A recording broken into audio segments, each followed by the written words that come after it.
was that the controversy is you keep trying to make the two black guys fight. There is that.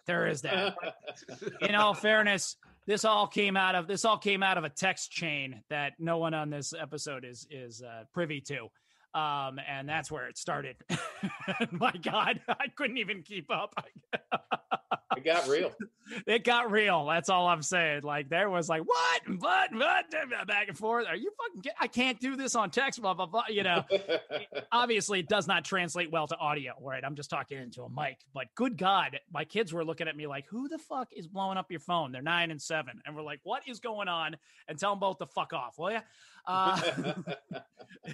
It got real. So I will take, I will be the cream in this Oreo cookie. You can smash me all you want. I get it. I'm not trying to pit you two against each other. I just know who is our crowd. Oh my God.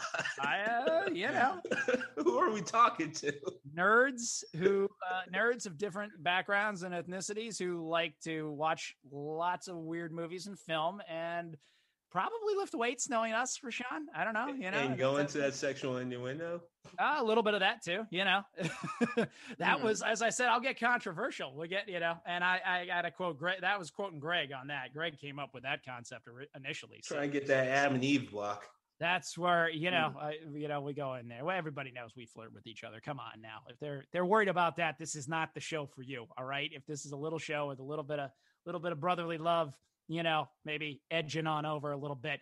This is not the show because that's a double entendre too. Entendre. And as Greg pointed out very, very effectively, we do not kink shame. That's the first rule in the bylaws. We're making up all the other bylaws as we go along. But right, literally, I guess I'm going to put in a shout out here as we start to wrap this up. To my friend John Herring, who I had some drinks with the other night and then got me thinking on that. I told him about our subject and he gave me a book that I admittedly have not had a chance to read yet. It's called A Woman of No Importance, but he made me aware of a rather important woman in all this. So I only got to do the Wikipedia background check into it, but I've got a book to read now, which is pretty awesome. I just saw him on Friday, took care of the kids on Saturday. There was no way I was getting a book polished off between now and when we met. But I really wanted to bring up a little bit about a woman named Virginia Hall. This is just sort of my last little thought when it came to James Bond, because this woman was the real James Bond and she was the real spy. In World War II, she worked with the OSS, which was the predecessor to the CIA, and a little of the FBI too, as well. And then in the United Kingdom, and worked with the UK, the Special Operation Executive, the SOE. She was the first. Now, interestingly enough, she'd had a hunting accident when she was living in Turkey and blew one of her legs off. She shot herself in the leg, unfortunately. She had a below-the-knee amputation, which isn't really, it's just a worth of noting of just like one more interesting part of this woman's story. And she ended up getting into these particular worlds and being the first woman deployed in France multiple times, and became very sought after by the Gestapo and the SS, trying to find her. Thought she was one of the most dangerous women out there. And in a totally, in the actuality of what we're talking about, in a totally male-dominated world, right? It was the war. So of course, men fought the war. And of course, even in the secret war, men were immediately seen as the ones better suited to do this. And she managed to in both the British and the American services. She's from Baltimore. Managed to talk her way into and show them that she was better at doing this job than almost anybody else. She worked with the French resistance. She worked as a wireless operator. She helped down pilots, find safety. She helped break prisoners out. She was awarded the Distinguished Service Cross after the war, which is just pretty damn amazing. It's the one of the only civilians and only female to get it from World War II. Which is, just pretty amazing in and of itself. And as I said, was thought of as one of the most dangerous assets that the U.S. and England could bring to bear, and that the Gestapo particularly was trying to find her.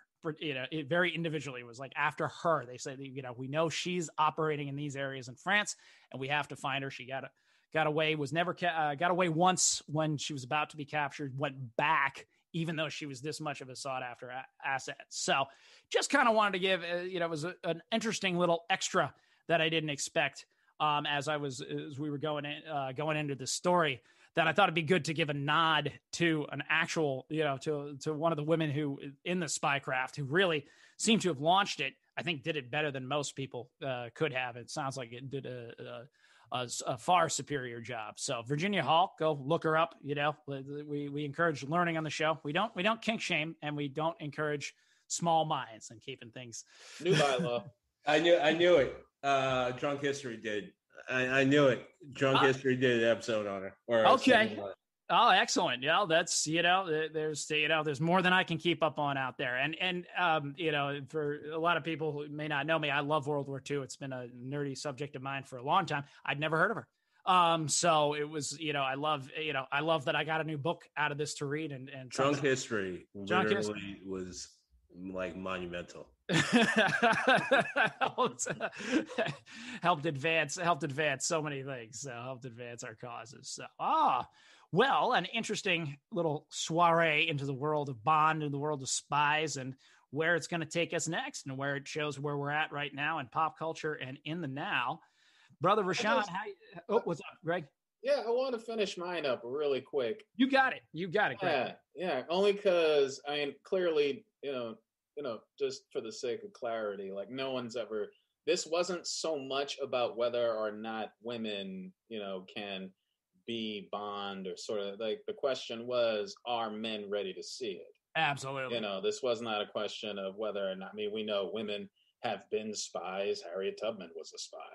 It's a big question of whether or not men are ready to see that. We've seen, we all have internet. We've seen all the negative reactions to all sorts of changes being made to pop culture staples, which is fucking childish. You know what I mean?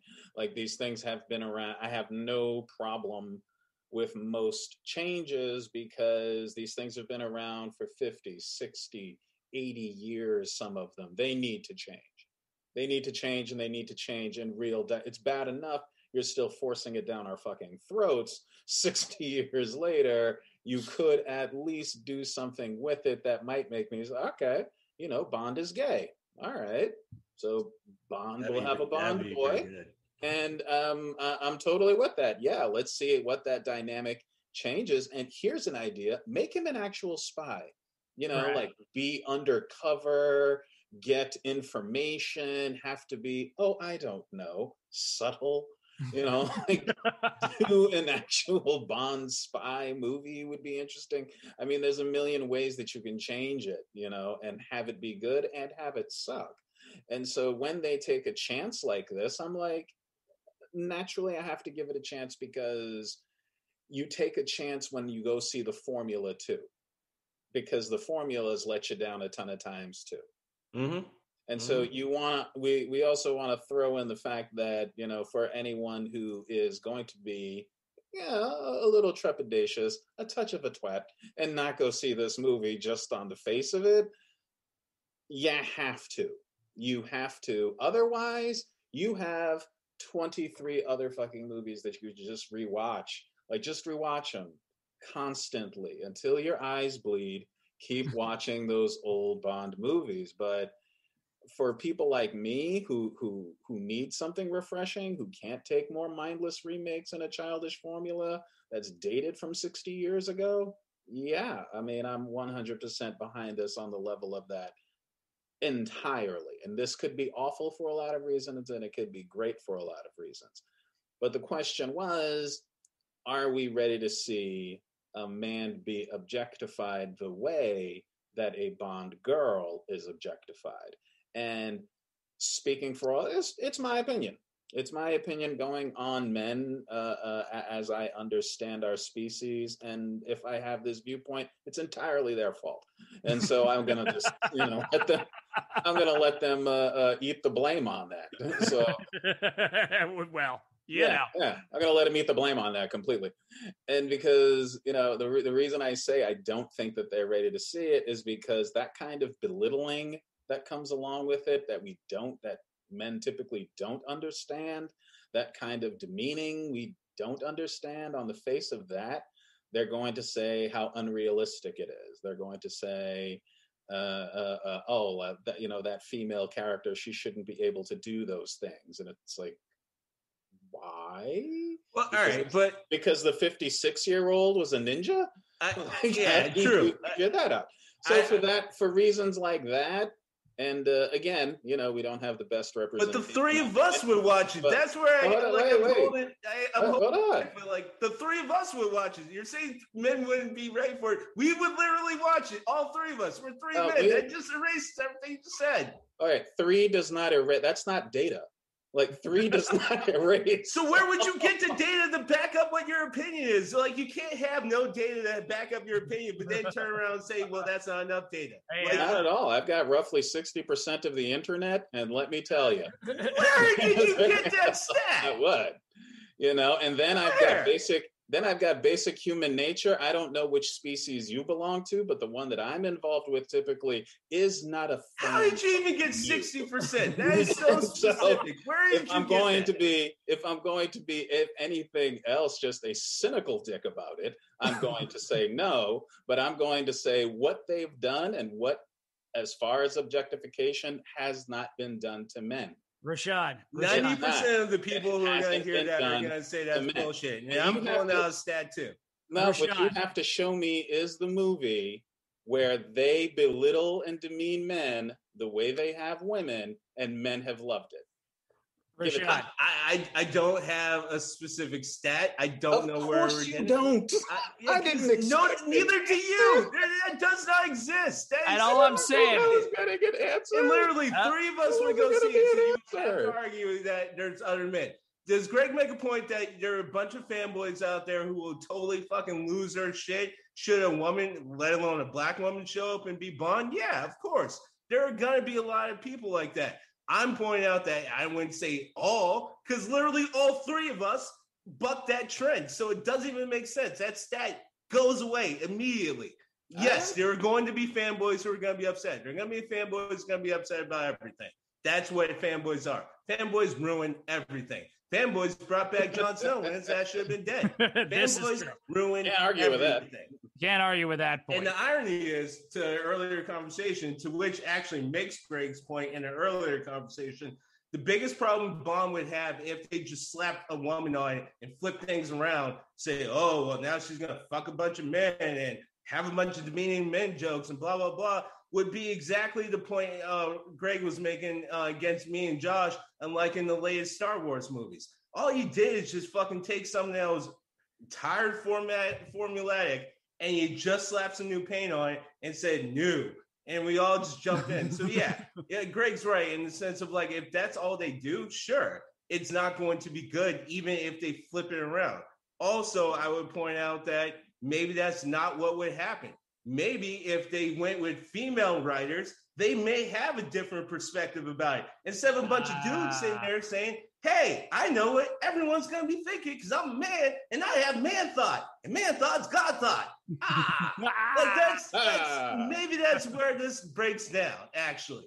So you're right. If they just have a woman showing up and like, I'm just going to fuck a bunch of dudes. And hey, maybe that's all right. I don't know. I don't give a shit. But I would argue that, to your point, if all they're going to do is just rehash the same fucking formula that we've been watching for the last 60 years, but just put a woman on it, then yeah, it's going to fail. And the biggest point that they're going to go after is the same thing they went after in Ghostbusters. You didn't do anything. You just showed up with new people. I got to give you some, that was a great point, couple great points about fanboys ruining everything, because they do. Because fuck fanboys. Jon Snow should have been dead. Yeah, I'm with you on that. Fair enough. There's a lot of things we could have done. Though now you get me on GOT. I don't want to get too far afield here, but you're right. Fanboys do. Medieval Bond. Fanboys fuck everything up. You're absolutely right. And if you're gonna have a woman as the central character, might want to let some women write for her. Absolutely. I think it's opposed to just thinking man thoughts or God thoughts. I like that, though. That could be and it's you don't want the wrong writers in there, because pointing out that it's cliched and archaic is just nothing. It's been parodied 1,000 times. We know what a joke it is. You don't need to make a movie lampooning Bond because we do it all the time already. Well, yes.